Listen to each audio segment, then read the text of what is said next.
এই দেশে সবচেয়ে বেশি ভোগ করে কম এবং ত্যাগ করে বেশি হচ্ছে রেমিটেন্স যোদ্ধারা।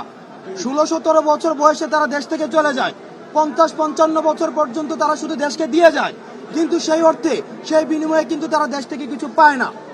আজকে অন্তর্বর্তীকালীন সরকারের মধ্য দিয়ে আমরা আহ্বান জানাবো, প্রবাসী সরকার যারা রেমিটেন্স যোদ্ধা রয়েছে তারা এই দেশের প্রতি যেহেতু ত্যাগ সবচেয়ে বেশি করে, তাদের ইনভেস্টমেন্ট যেহেতু সবচেয়ে বেশি, তাদের প্রতি যেন সবচেয়ে বেশি মানবিক হয়। আমরা প্রবাসী ভাইদের থেকে খবর পেয়েছি বিভিন্ন দেশের কনসুলেট গুলাতে, এম্বাসি গুলাতে প্রবাসীদের প্রতি, রেমিটেন্স যোদ্ধাদের প্রতি অমানবিক আচরণ করা হয়, তৃতীয় শ্রেণীর নাগরিকের আচরণ করা হয়। এবং আমরা দেখেছি যে কনসুলেট গুলাতে লাল ফিতার দৌরাত্ম্য এবং অমানবিক আচরণগুলোকে বাংলাদেশ থেকে এক্সপোর্ট করে নিয়ে যাওয়া হয়েছে।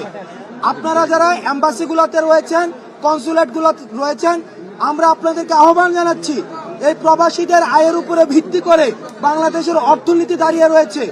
আপনারা রেমিটেন্স যোদ্ধারা যারা রয়েছে মিডল ইস্টে এবং ইউএসএ তে এবং সারা পৃথিবীব্যাপী, তাদের প্রতি আপনারা মানবিক আচরণ করুন। কারণ আজকে গণ অভ্যুত্থানে প্রবাসীরা যেই আমাদেরকে সমর্থন জানিয়েছে রেমিটেন্স শাটডাউনের মধ্য দিয়ে, সেটি একটি তাৎপর্যপূর্ণ ঘটনা। সুতরাং প্রবাসীদের অবদান অনস্বীকার্য। আমরা আপনাদের কাছে আহ্বান জানাবো, কোন কনসুলেটে, কোন এম্বাসিতে আমাদের প্রবাসীদের প্রথম শ্রেণীর নাগরিকের অধিকার দিতে হবে এবং তারা যখন এয়ারপোর্টে আসবে তাদেরকে প্রথম শ্রেণীর নাগরিকের মর্যাদা দিতে হবে।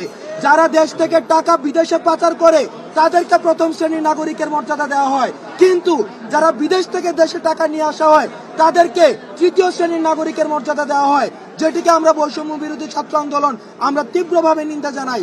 আজকের পর থেকে আমরা বিশ্বাস করি, প্রত্যাশা করি এবং অন্তর্বর্তীকালীন সরকারের যিনি প্রধান উপদেষ্টা তার প্রতি আহ্বান জানাবো, যারা এখনো পর্যন্ত অন্ধকার কারাগারে রয়েছে তাদেরকে ফিরিয়ে আনার জন্য আপনি দ্রুততম সময়ে ব্যবস্থা নেবেন এবং মানুষের যে আস্থা রয়েছে সেই আস্থাটি আরো বেশি সুদৃঢ় করবেন।